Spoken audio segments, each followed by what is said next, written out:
Hello, good evening बच्चों। कैसे हैं आप सभी? उम्मीद है कि एकदम आप लोग मस्त और जबरदस्त होंगे। तो हम लोग अपना लेक्चर शुरू करते हैं आज। वैद्युत क्षेत्र की तीव्रता। तो वैद्युत क्षेत्र की तीव्रता को समझने से पहले हमें एक एक वर्ड का समझना बहुत जरूरी है। तीव्रता, इंटेंसिटी, यानी intensity of electric field. Actually में तीव्रता जो वर्ड है, तीव्रता यानी कि इंटेंसिटी, इंटेंसिटी वह जो है किसी भी चीज के प्रभाव को, यानी कि उसकी शक्ति को, उसकी ताकत को प्रदर्शित करता है। इस तीव्रता वर्ड का समझना बहुत जरूरी है, तभी हमें वैद्युत क्षेत्र की तीव्रता समझ में आएगी। तीव्रता जो वर्ड होता है, वो उस वर्ड का जो मतलब होता है बेटा, वो ये होता है कि किसी भी चीज का प्रभाव, उसकी ताकत, उसकी उसकी शक्ति कितनी, किस शक्ति से वो बल लगा रहा है, किस ताकत से अपने बल का इस्तेमाल कर रहा है। तो वही ताकत, वही शक्ति हमारी जो है इंटेंसिटी, इंटेंसिटी यानी कि तीव्रता कहलाती है। चाहे वो किसी वस्तु की हो, चाहे वो किसी भौतिक राशि की। ठीक है। अब यहाँ पर लिखा है वैद्युत क्षेत्र की तीव्रता। जैसे मान लो कोई ये प्लस क्यू आवेश रखा है बेटा, जैसे मान लो कोई ये प्लस क्यू आवेश रखा। अब स्पष्ट है कि इसके चारों तरफ जो है, इसका बेटा अपना क्षेत्र होगा, इसके चारों ओर अपना वैद्युत क्षेत्र होगा बेटा। और जैसी जैसी डिस्टेंस बढ़ती जाएगी, हम लोगों ने पढ़ा है कि जैसी जैसी बेटा डिस्टेंस बढ़ती चली जाती है, वैसी वैसी उसका प्रभाव कम होता चला जाता है। ठीक है। चलो मान लेते हैं कि जो है हम इसके जो है क्षेत्र में कोई परीक्षण आवेश लेकर आए, कोई परीक्षण आवेश लेकर आए। तो जाहिर सी बात है कि बेटा जब हम इसके क्षेत्र में कोई परीक्षण आवेश लेकर आएंगे तो इस पर एक फोर्स लगेगा। अरे फोर्स लगेगा, लगे इस आवेश के कारण, इस आवेश के वैद्युत क्षेत्र के कारण वो फोर्स हमारा इस डायरेक्शन में लगेगा। ठीक है, क्योंकि हम लोग क्या है, परीक्षण आवेश को यानी कि टेस्ट चार्ज को पॉजिटिव चार्ज मानते हैं। ठीक है, इसका अपना कोई क्षेत्र नहीं होता। ठीक है, अपना कोई इतना छोटा होता है, इसका कोई अपना क्षेत्र नहीं होता है। ठीक है। अब ये इस पर एक फोर्स लगा रहा है, यानी कि इसका जो क्षेत्र है वो अपनी ताकत दिखा रहा है। ठीक है ना, वो अपनी ताकत दिखा रहा है। तो बेटा यही जो ताकत है, यहाँ पर वैद्युत क्षेत्र की तीव्रता के रूप में वैद्युत क्षेत्र की तीव्रता के रूप में डिफाइन की गई है। अब जब इसको परिभाषित किया गया है, अब जब इसको परिभाषित किया गया है, तो इसको इस प्रकार से परिभाषित किया गया है, किसी वैद्युत क्षेत्र में, किसी वैद्युत क्षेत्र में एकांक परीक्षण आवेश पर, किसी वैद्युत क्षेत्र में एकांक परीक्षण आवेश पर लगने वाला बल वैद्युत क्षेत्र की तीव्रता कहलाता है, वैद्युत क्षेत्र की तीव्रता कहलाता है। ठीक है। चलो इसकी पहले डेफिनेशन लिख लें। तो बेटा ये रही इसकी परिभाषा। किसी वैद्युत क्षेत्र में प्रति एकांक परीक्षण आवेश पर, प्रति एकांक परीक्षण आवेश पर लगने वाला जो वैद्युत बल है, वही हमारे क्या है बेटा, वैद्युत क्षेत्र की तीव्रता है। ठीक है। जैसे मान लो, थोड़ी देर के लिए ऐसा समझते हैं, मान लो बेटा ये कोई ये कोई जो है प्लस क्यू चार्ज है, ये मान लो बेटा कोई प्लस क्यू चार्ज है। अब हम मान लेते हैं इसका प्रभाव जो है बेटा, हम मान लेते हैं यहाँ तक फैला है। हमने ये मान लिया थोड़ी देर के लिए इसका प्रभाव यहाँ तक है। अब हम इसके क्षेत्र में, हम बाहर से बेटा एक कोई परीक्षण आवेश लेकर आए, हम इसके क्षेत्र में कोई बाहर से एक परीक्षण आवेश लेकर आए। ये रखा हमने Q0 परीक्षण आवेश। ठीक है, कुछ डिस्टेंस पे रखा, अभी पता नहीं कितनी डिस्टेंस, लेकिन कुछ डिस्टेंस पे रख दिया हमने लाके इसके क्षेत्र में। अब ये आवेश इस पर एक बल लगाएगा, वो बल बाहर की तरफ लगेगा, आउटवर्ड डायरेक्शन में लगता है, हम लोग जानते हैं बेटा। ठीक है। अब क्या है, तो इस डायग्राम के अकॉर्डिंग Q0, Q0 आवेश पर, Q0 आवेश पर जो लगने वाला, जो बेटा लगने वाला जो बल है, लगने वाला जो बल है बेटा वो कितना है, वो जो बल है बेटा वो हमारा F है। Q0 आवेश पर, Q0 आवेश पर लगने वाला बल कितना है, F है। किसके कारण, इसके कारण। अगर Q0 पर लगने वाला बल अगर इतना है, तो बेटा एकांक आवेश पर यानी कि एक कूलम आवेश पर, क्योंकि हमें डेफिनेशन बनानी है ना अपनी, तो बेटा एकांक आवेश पर, इसीलिए चूंकि यहाँ पर चूंकि लिखेंगे, इसीलिए एक कूलम या एकांक, एक कूलम या एकांक, एक कूलम आवेश पर लगने वाला जो बल होगा बेटा वो कितना होगा, लगने वाला जो बल होगा बेटा कितना होगा, F/Q0, Q0। ठीक है, ये तो पता ही होगा। अरे भाई वही वाली चीज है। जैसे मान लो बेटा कि 5 पेन 20 रुपए के आते हैं। अगर 5 पेन 20 रुपए के आते तो एक पेन कितने का आएगा? एक एक की वैल्यू निकालना है तो 20/5, 5 चौको 20, यानी एक पेन 4 रुपए का। वही चीज है कि क्यू आवेश पर लगने वाला बल इतना है, क्यू आवेश पर क्यू जीरो आवेश पर लगने वाला बल इतना है, तो एक कूलाम आवेश यानी एकांक आवेश पर लगने वाला बल कितना होगा? इतना हो। ठीक है ना, ये ऐसे आया। अच्छा, एकांक आवेश पर लगने वाले बल को ही तो डिफाइन किया गया है कैसे? वैद्युत की तीव्रता। एक्चुअली में वैद्युत की तीव्रता को कैपिटल ई से रिप्रेजेंट करते हैं, तो यही चीज हमारी क्या के बराबर हो जाएगी बेटा? कैपिटल ई के, कैपिटल ई के बराबर हो जाएगी, यानी कि ई बराबर एफ अपॉन क्यू जीरो। ये हमारा फॉर्मूला तैयार हो गया आएगा वैद्युत क्षेत्र की तीव्रता का।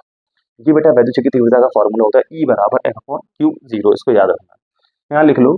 इसे इसे कैपिटल ई से प्रदर्शित करते हैं, इसे कैपिटल ई से प्रदर्शित करते हैं। ठीक है, देखो मैं लिख के हर एक चीज इसलिए देता हूँ ताकि आप नोट्स बना सकें। अगर आप नोट्स बना रहे हैं तो आप नोट्स बना सकें, इसलिए मैं हर एक चीज जो है सफाई से लिख के देता हूँ। तो ये इसका फॉर्मूला तैयार हो गया। अच्छा, अगर बेटा इसकी इसकी यूनिट की बात करें, यानी कि मात्रक, यानी कि बेटा अगर हम इसकी यूनिट निकालें, देखो ये क्या है? फोर्स। फोर्स यानी कि बल। बल का मात्रक क्या होता है बेटा? न्यूटन। और नीचे क्या है बेटा? आवेश। आवेश का मात्रक क्या होता है? कूलाम। तो उसका एक मात्रक जो जाएगा बेटा वो हो जाएगा हमारा इस फॉर्मूले के अकॉर्डिंग न्यूटन, न्यूटन पर कूलाम। ठीक है, न्यूटन पर कूलाम। एक मात्रक और होता है इसका, एक मात्रक और होता है, वो होता है बेटा वोल्ट पर मीटर। क्या होता है बेटा? वोल्ट पर मीटर। ये वोल्ट पर मीटर होता है, ये आगे हम लोग पढ़ेंगे। एक्चुअली में एक फॉर्मूला निकल कर आता है आगे, ई बराबर वी अपॉन टी। आगे पढ़ेंगे हम लोग, तो वहां से इसके इसका जो है यूनिट निकलती है वोल्ट पर मीटर। अच्छा, अगर बेटा हम इसकी राशि की बात करें, क्वांटिटी कैसी है? स्केलर या वेक्टर, अदिश या सदिश? तो बेटा वैद्युत क्षेत्र की तीव्रता एक सदिश राशि होती है। कैसी होती है बेटा? सदिश, सदिश राशि, यानी कि इसके बाद दिशा होती है, तो यानी कि वेक्टर। ये वेक्टर, वेक्टर क्वांटिटी। अगर बेटा इसका विमीय सूत्र है, अगर हम इसका बेटा विमीय सूत्र निकालें, यानी कि डायमेंशनल फॉर्मूला अगर हम इसका निकालें, डायमेंशनल फॉर्मूला, तो इस फॉर्मूले के अकॉर्डिंग निकलेगा। ई बराबर देखो एफ क्या है बेटा? फोर्स। फोर्स का जो डायमेंशनल फॉर्मूला होता है बेटा वो होता है एम एल टी माइनस के two, M L T minus के टू। क्लास 11th में पढ़ा होगा। और क्यू, क्यू क्या है? आवेश। आवेश का डायमेंशनल फॉर्मूला बेटा होता है एटी। क्या होता है? एटी। क्यू का फॉर्मूला होता है क्यू रहा आई टी, आई टी से निकलता है एटी। आई की आई करंट, करंट का डायमेंशन फॉर्मूला ए होता है, टाइम का टी यानी कि समय का टी, तो एटी हो गया। अच्छा, इसको सॉल्व कर लो। जब आप इसको सॉल्व करोगे बेटा तो एम एल सेम रहेगा, एम एल। ये टी नीचे ऊपर जाएगा माइनस का वन, यानी कि -2, ये है माइनस का one, M L T minus का थ्री। ए ऊपर जाएगा तो माइनस का वन, तो M L T minus three A minus, ये इसका बेटा डायमेंशनल फॉर्मूला होता है। तो इस प्रकार से ये वैल्यू क्षेत्र की तीव्रता का टॉपिक यहीं समाप्त हो जाता है।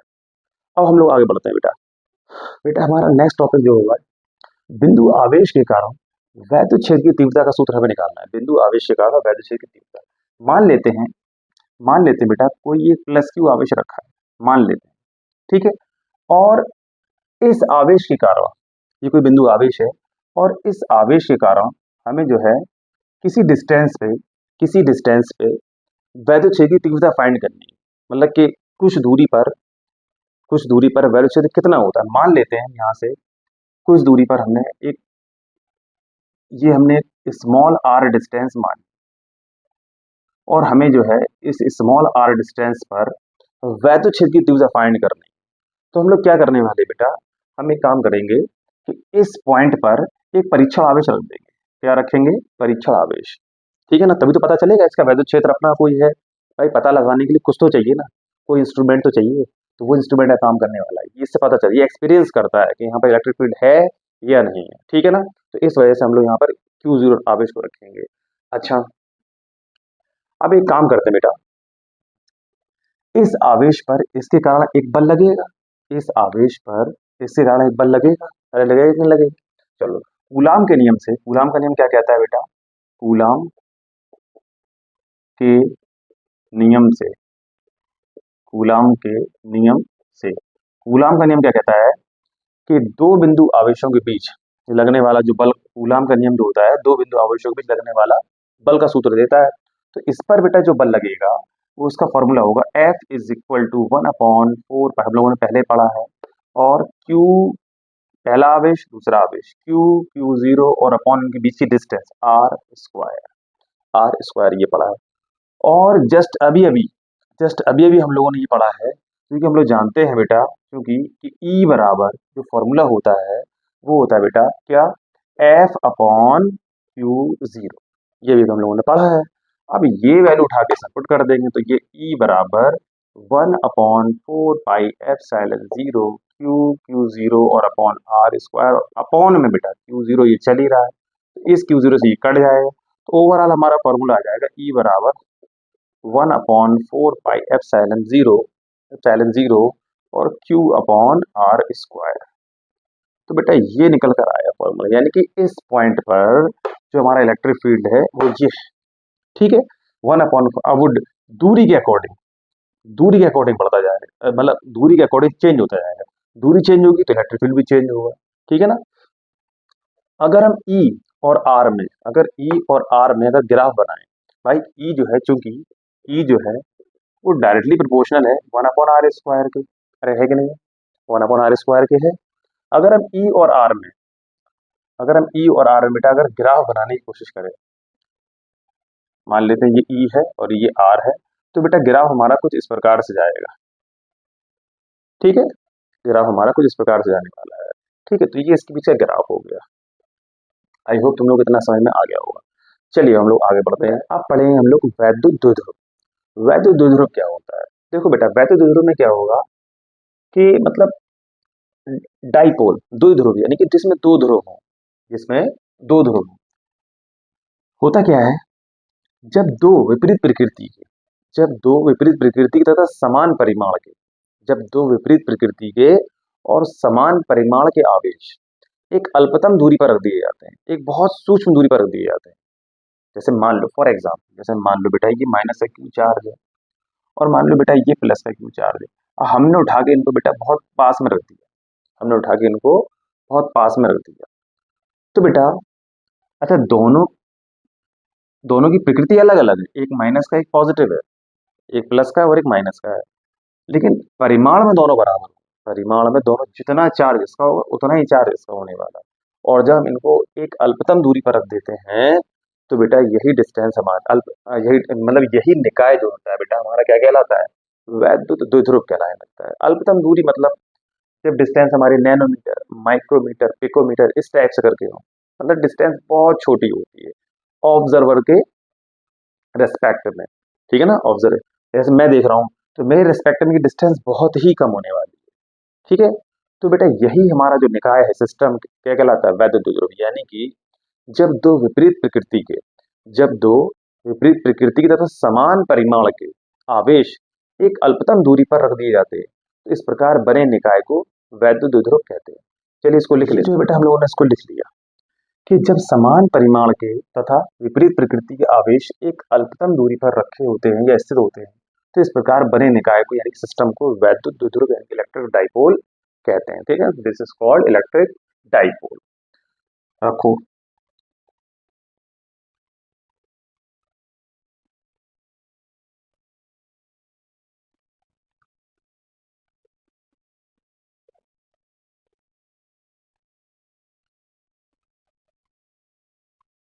एक माइनस क्यू और एक प्लस क्यू, एक छोटी सी दूरी, एक्चुअली में किताबों में वो डिस्टेंस 2L ली जाती है। कितनी ली जाती है? 2L। जरूर नहीं आप 2L ही लें, आप D ले लें, A ले लें, X ले लें, लेकिन बुक्स में 2L ली गई है तो हमने भी 2L ले ली। एक्चुअली में 2L लेने का कारण सिर्फ इतना सा ये होता है, 2L लेने का मुख्य कारण जो है यहाँ पर बेटा वो ये होता है कि 2L को लेने से जो आगे डेरिवेशन किए जाते हैं वो थोड़े से ईजी हो जाते हैं, उनको सॉल्व करना थोड़ा सा ईजी हो जाता है, इस वजह से 2L, क्योंकि डिस्टेंस बहुत वैसे भी छोटी होती है, अब और ही छोटा ले लेंगे तो फिर और दिक्कत होने वाली है, इस वजह से उसको पहले से 2L मान के चलते हैं, है ना? लेकिन ऐसा बिल्कुल नहीं कि आप 2L के अलावा कुछ और नहीं, बिल्कुल ले सकते हैं आप, आपका जो दिल करे वो ले लें, X ले लें, A ले लें, D ले लें, जो मन करे वो ले। तो बेटा यही हमारा जो निकाय है, यही हमारी बेटा इलेक्ट्रिक डाइपोल कहलाता है।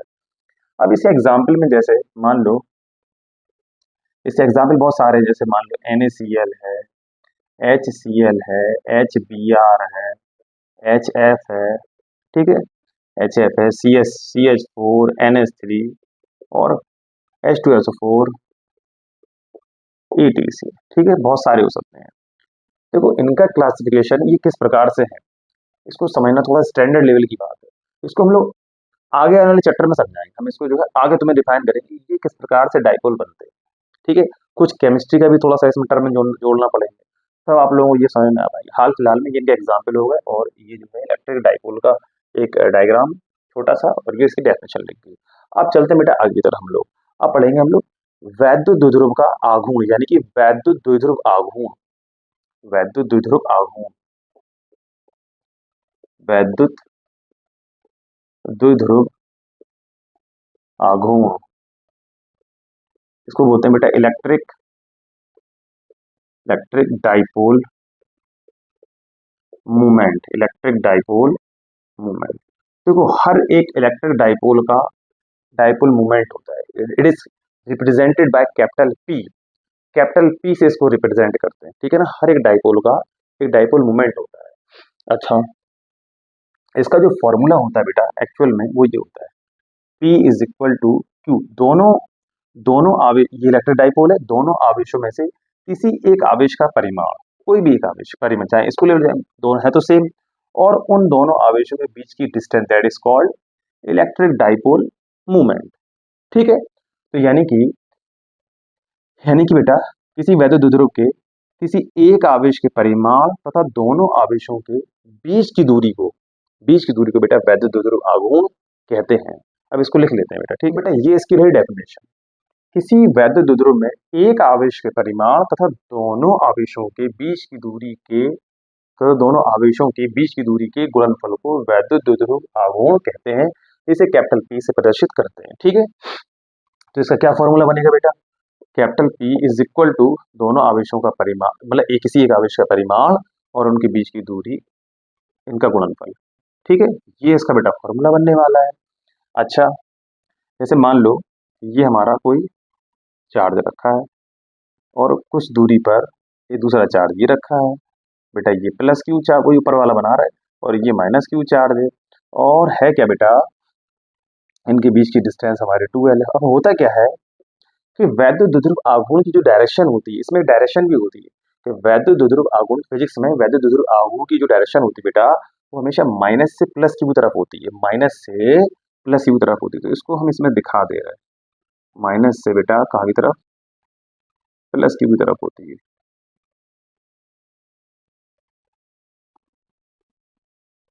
ये है बेटा, ये वैद्युत द्विध्रुव आघूर्ण की दिशा होगी, माइनस से प्लस की तरफ, माइनस क्यू से प्लस की तरफ। इसका मतलब ये होगा सर वैद्युत द्विध्रुव आघूर्ण एक सदिश राशि हो गई। अब अगर बेटा अगर हम इसकी उसकी बात करें, क्या है कि उसकी मात्रक की, यानी कि यूनिट, अगर बेटा इसका मात्रक अगर निकालें, अगर हम इसका बेटा मात्रक निकालें, तो मात्रक इसका होगा बेटा, इसका कूलाम, इसका मीटर, तो इसका मात्रक हो गया बेटा कूलाम मीटर, कूलाम मीटर। ठीक है, एक मात्रक तो इसका ये हो गया, एक और होता है इसका मात्रक, ये कूलाम मीटर हो गया, एक और होता है बेटा इसका डिवाई, डी बाई, यानी कि DEBY, डिवाई। क्या इन दोनों में कोई रिलेशन होता है? हाँ होता है। कितना? 1 dy is equal to 3.3 into 10⁻⁻30 coulomb, और ये मीटर, ये इन दोनों में रिलेशन होता है। ठीक है, अगर कभी पूछा जाए तो आप कर लेंगे। उसका बेटा राशि जो है, राशि राशि जो है बेटा वो परिमाण भी है और दिशा भी है ना। क्या कहते हैं, राशि जो है बेटा सदिश, यानी कि वेक्टर क्वांटिटी सदिश, माइनस क्यू से प्लस क्यू की ओर, प्लस क्यू की ओर। ठीक है ना। चलिए, अगर बेटा इसका विमीय सूत्र यानी कि डायमेंशनल फॉर्मूला की बात करें, विमीय सूत्र, डायमेंशनल फॉर्मूला, क्यू का डायमेंशनल फॉर्मूला बेटा क्या होता है, A T, और डिस्टेंस का क्या होता है बेटा L।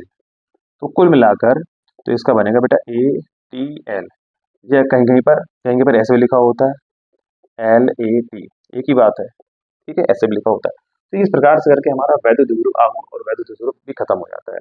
अब एक्चुअली में एक बात और सुनो मेरी ध्यान से, देखो टर्म्स का मैथमेटिकली आना सिर्फ कंपलसरी नहीं, फिजिक्स में या केमिस्ट्री में, मैथ में, किसी भी सब्जेक्ट में टर्म्स का केवल मैथमेटिकली या फॉर्मूले से उसकी डेफिनेशन बना लेना सिर्फ काफी नहीं होता है। ये बात हमेशा याद रखना। जैसे फॉर एग्जाम्पल, जैसे इसमें पढ़ा वैद्य दुद्रुव आघूर्ण, तो एक्चुअल देखो वैद्य दुद्रुव तो समझ में आ गया भाई, इस प्रकार से करके कोई सिस्टम होगा, है ना, तो वो हमारा वैद्य दुद्रुव हो जाएगा। अब बस इसका ये समझना बाकी रह गया कि ये किस प्रकार से, तो ये थोड़ा सा लेवल थोड़ा स्टैंडर्ड है, इस वजह से इसको हम आगे समझाएंगे, वरना यहाँ बहुत टाइम चला जाएगा। दूसरी बात, अब आघूर्ण, अब जैसे यहाँ पर एक वर्ड आ गया आघूर्ण, तो इस आघूर्ण वर्ड का मतलब पता होना कंपलसरी है।